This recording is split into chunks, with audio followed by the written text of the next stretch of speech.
জামিনে মুক্তি পেলেই কি শেষ নয় আইনি লড়াই? রাজশাহী রেঞ্জ পুলিশের একটি বিশেষ নির্দেশনা ঘিরে শুরু হয়েছে নতুন আলোচনা। কি আছে সেই চিঠিতে? কেনই বা উঠছে বিতর্ক?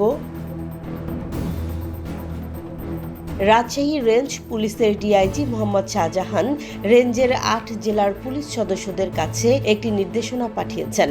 সেখানে বলা হয়েছে, কার্যক্রম নিষিদ্ধ বা স্থগিত সংগঠনের যেসব নেতাকর্মী জামিনে মুক্তির পর সংগঠিত হওয়ার সক্ষমতা রাখেন তাদের জন্য মামলায় গ্রেফতার দেখাতে হবে, অর্থাৎ শোন অ্যারেস্ট।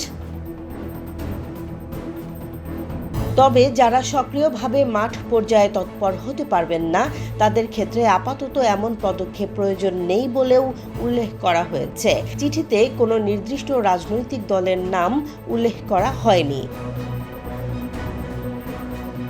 চিঠি প্রকাশ্যে আসার পর ডিআইজি বলেন, এটি পুলিশের অভ্যন্তরীণ বার্তা। আওয়ামী লীগ বা কোনো স্বীকৃত রাজনৈতিক দলকে টার্গেট করা হয়নি। সমাজে বিশৃঙ্খলা তৈরি করতে পারে এমন নিষিদ্ধ সংগঠনের সদস্যদের আইনের আওতায় আনার প্রস্তুতি হিসেবেই এই নির্দেশনা দেওয়া হয়েছে বলে দাবি তার।